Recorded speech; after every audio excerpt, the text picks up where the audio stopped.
Assalamualaikum warahmatullahi wabarakatuh. Selamat pagi Bapak dan teman-teman semua. Kali ini saya sebagai moderator dari kelompok 1 akan memandu presentasi kita pada hari ini. Materi kita yaitu manusia dan kebudayaan. Anggota kelompok Adira Aulia Putri, Bulan Yolendra Sefti, Tiara Ananda, dan saya sendiri Tari Fitriana. Slide selanjutnya. Slide pertama sampai slide ketiga akan dijelaskan oleh saya sendiri. Materi pertama yaitu manusia. Manusia dalam dunia ini memegang peran yang unik dan dapat dipandang dari banyak segi.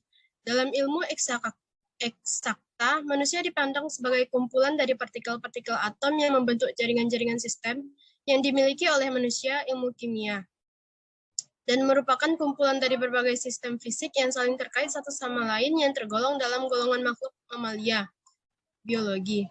Dalam ilmu-ilmu sosial, manusia merupakan makhluk yang ingin memperoleh keuntungan atau selalu memperhitungkan setiap kegiatan. Sering disebut homo economicus, ilmu ekonomi. Manusia merupakan makhluk sosial yang tidak dapat berdiri sendiri, sosiologi. Makhluk yang selalu ingin mempunyai kekuasaan politik, makhluk yang berbudaya, sering disebut homo humanus, filsafat, dan lain sebagainya. Jadi dapat kita simpulkan dalam pengertian manusia itu sendiri ada berbagai sudut pandang, yaitu ada ilmu kimia, politik, dan filsafat contohnya. Slide selanjutnya. Ada dua pandangan yang akan kita jadikan acuan untuk menjelaskan tentang unsur-unsur yang membangun manusia. Pertama, manusia itu terdiri dari 4 unsur yang saling terkait, yaitu jasad, hayat, ruh, dan nafs. Kita sendiri tahu kalau jasad adalah tubuh kita sendiri, hayat dan ruh adalah ruh kita yang diberikan oleh Tuhan kepada kita, dan yang terakhir adalah nafs. Yang kedua adalah manusia sebagai satu kepribadian mengandung 3 unsur, yaitu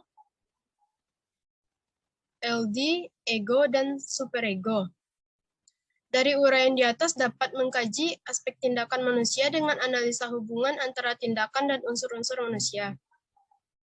Dapat disimpulkan bahwa ada dua pandangan yang dapat kita gunakan dalam mencari tahu apa definisi manusia itu yang sebenarnya berdasarkan unsur-unsur yang membangun manusia. Slide selanjutnya. Hakikat manusia. Hakikat manusia ada beberapa poin. Yang pertama adalah makhluk ciptaan Tuhan yang terdiri dari tubuh dan jiwa sebagai satu kesatuan yang utuh. Tubuh adalah materi yang dapat dilihat, diraba, dirasa, wujudnya konkret tetapi tidak abadi. Jika manusia itu meninggal, tubuhnya hancur dan lenyap. Jiwa terdapat di dalam tubuh, tidak dapat dilihat dan tidak dapat diraba. Sifatnya abstrak tetapi abadi. Dapat disimpulkan bahwa makhluk ciptaan Tuhan yang terdiri dari tubuh dan jiwa sebagai satu kesatuan yang utuh adalah manusia itu sendiri. Tuhan menciptakan tubuh kita dan diisi dengan ruh sebagai jiwa. Selanjutnya, makhluk ciptaan Tuhan yang paling sempurna jika dibandingkan dengan makhluk lainnya. Kesempurnaan terletak pada adab dan budayanya, karena manusia dilengkapi oleh penciptanya dengan akal, perasaan, dan kehendak yang terdapat dalam jiwa manusia. Dengan akal atau radio, manusia mampu menciptakan ilmu pengetahuan dan teknologi. Dapat disimpulkan bahwa manusia adalah makhluk ciptaan Tuhan yang paling sempurna. Ada banyak makhluk yang diciptakan oleh Tuhan, namun manusialah yang paling sempurna. Karena manusia dibekali dengan adab dan budayanya, dan dibekali dengan akal, perasaan, dan kehendak yang terdapat di dalam jiwa manusia, serta akal yang membuat manusia mampu mengembangkan ilmu pengetahuan dan teknologi. Baiklah, itu presentasi dari saya. Untuk slide selanjutnya akan dijelaskan oleh teman saya.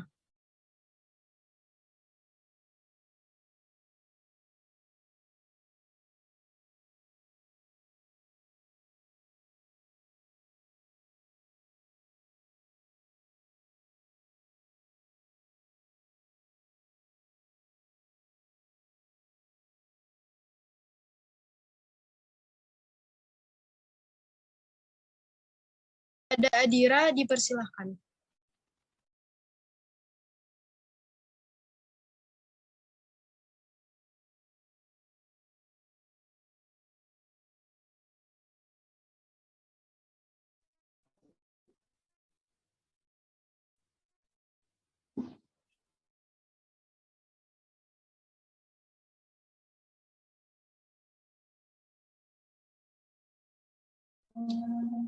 Perasaan yang terdapat pada manusia, misalnya 1. Perasaan intelektual,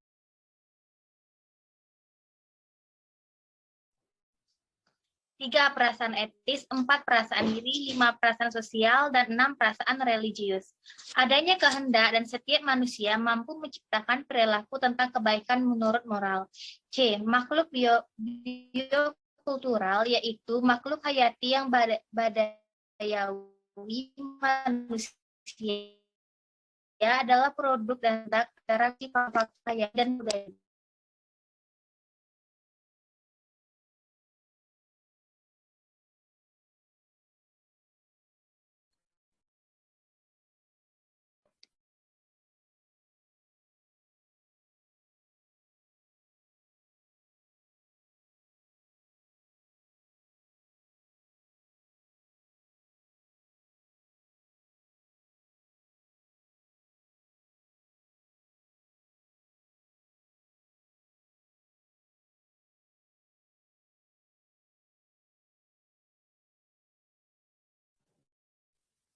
Baiklah, adanya kehendak dan setiap manusia mampu menciptakan perilaku tentang kebaikan menurut moral. C. Makhluk biokultural, yaitu makhluk hayati yang badayawi manusia adalah produk dan saling tindak atau interaksi faktor-faktor hayati dan budayawi. D. Makhluk ciptaan Tuhan yang terikat dengan lingkungan ekologi, mempunyai kualitas dan martabat karena kemampuan bekerja dan berkarya. Soren Kierkegaard, seorang filsuf Denmark, pelopor ajaran eksistensialisme, memandang manusia dalam konteks kehidupan konkret adalah makhluk alamiah yang terikat dengan lingkungannya, ekologi, memiliki sifat alamiah dan tunduk pada hukum alamiah pula. Hidup manusia mempunyai 3 taraf, yaitu estetis, etis, dan religius. Baiklah, selanjutnya.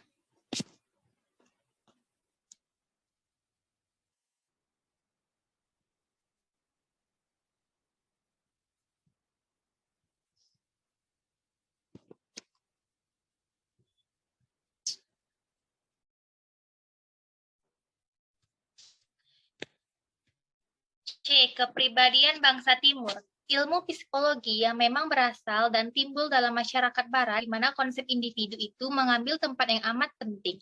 Biasanya menganalisis jiwa manusia dengan terlampau banyak menekan kepada pembatasan konsep individu sebagai kesatuan analisis tersendiri. Ilmu psikologi di negara-negara Barat itu terutama mengembangkan konsep-konsep dan teori-teori mengenai aneka warna isi jiwa serta metode-metode dan alat-alat untuk menganalisis dan mengukur secara detail variasi isi jiwa individu itu sebaliknya.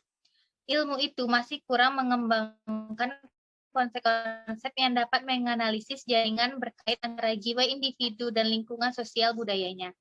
Menurut Franz L.K. HSU, makhluk manusia masih memerlukan suatu daerah isi jiwa tambahan untuk memuaskan sesuatu kebutuhan rohania yang bersifat fundamental dalam hidup manusia. Konsep yang dapat dipakai sebagai landasan untuk mengembangkan konsep lain itu, menurut Francis LKHSU, adalah konsep Zen dalam kebudayaan Cina, yaitu manusia yang berjiwa selaras, manusia yang berkepribadian, usul dari Prancis agar para ahli psikologi tidak hanya memakai konsep barat mengenai kepribadian itu, tetapi juga memperhatikan unsur hubungan dan bati itu. Baiklah, selanjutnya.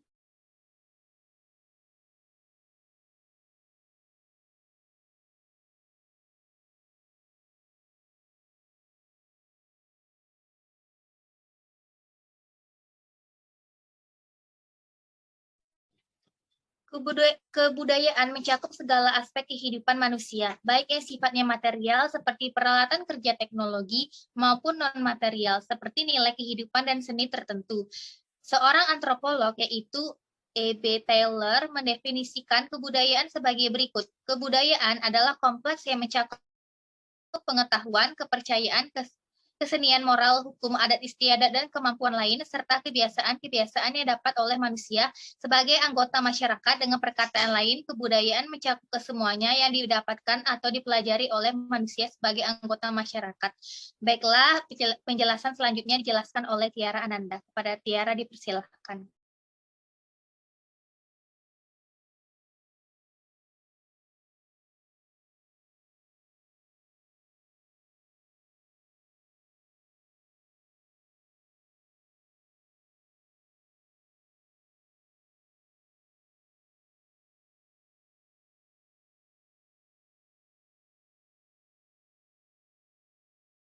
Baik, selanjutnya akan saya ambil alih, yaitu D. Pengertian kebudayaan.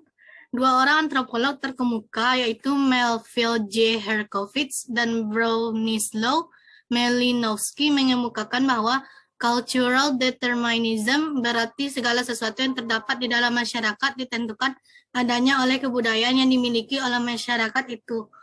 Herkovitz memandang kebudayaan sebagai sesuatu yang superorganik karena kebudayaan yang turun-temurun dari generasi ke generasi hidup terus. Kebudayaan jika dikaji dari asal kata bahasa Sanskerta berasal dari kata budaya yang berarti budi atau akal. Dalam bahasa Latin, kebudayaan berasal dari kata coleri yang berarti mengolah tanah. Jadi kebudayaan secara umum dapat diartikan sebagai segala sesuatu yang dihasilkan oleh akal budi pikiran manusia dengan tujuan untuk mengolah tanah atau tempat tinggalnya. Atau dapat pula diartikan segala sesuatu usaha manusia untuk dapat melangsungkan dan mempertahankan hidupnya di dalam lingkungannya.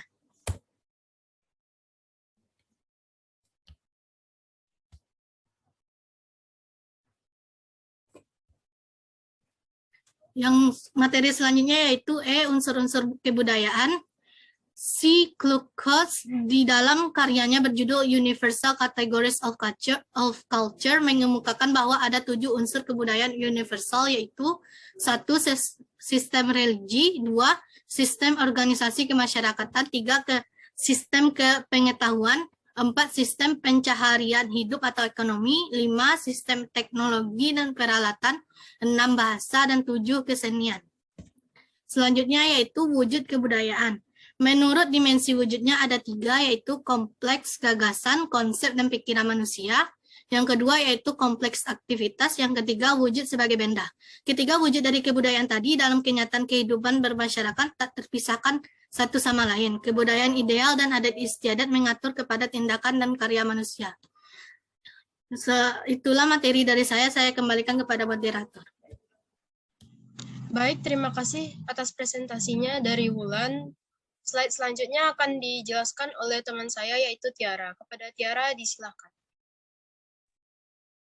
Baik, materi selanjutnya yaitu G, orientasi nilai budaya. Menurut Pluckhorn, menyangkut 5 permasalahan pokok kehidupan manusia, yaitu 1. Hakikat hidup manusia, yaitu hakikat hidup untuk setiap kebudayaan berbeda secara ekstrem. Ada yang berusaha untuk memadamkan hidup, ada pula yang dengan pola-pola kelakuan tertentu menganggap hidup sebagai suatu hal yang baik. Yang kedua yaitu hakikat karya manusia. Setiap kebudayaan hakikatnya berbeda-beda. Di antaranya ada yang beranggapan bahwa karya bertujuan untuk hidup, karya memberikan kedudukan atau kehormatan, dan lain-lainnya. Yang ketiga, hakikat untuk waktu manusia, yaitu hakikat waktu untuk setiap kebudayaan berbeda. Ada yang berpandangan mementingkan orientasi masa lampau, ada pula yang berpandangan untuk masa kini atau masa yang akan datang. Selanjutnya, hakikat alam manusia. Ada kebudayaan yang menganggap manusia harus mengeksploitasi alam atau memanfaatkan alam semaksimal mungkin. Selanjutnya, hakikat hubungan manusia. Dalam hal ini, ada yang mementingkan hubungan manusia dengan manusia, baik secara horizontal atau sesamanya maupun secara vertikal. Orientasi kepada tokoh-tokoh. Baiklah, slide selanjutnya. H. Perubahan kebudayaan. Semua budaya yang mempunyai dinamika dan gerak. Gerak tersebut sebenarnya adalah gerak manusia yang hidup dalam masyarakat yang menjadi wadah kebudayaan tadi. Sebab terjadinya pergerakan ini diantaranya 1. Sebab-sebab yang berasal dari masyarakat itu sendiri, misalnya perubahan jumlah dan komposisi penduduk. Kedua, sebab-sebab perubahan lingkungan alam dan fisik tempat mereka hidup. Masyarakat yang berada pada jalur-jalur hubungan dengan masyarakat dan kebudayaan lain cenderung untuk berubah lebih cepat. Dan yang terakhir, selain itu, juga karena difusi kebudayaan, penemuan baru seperti dalam hal teknologi.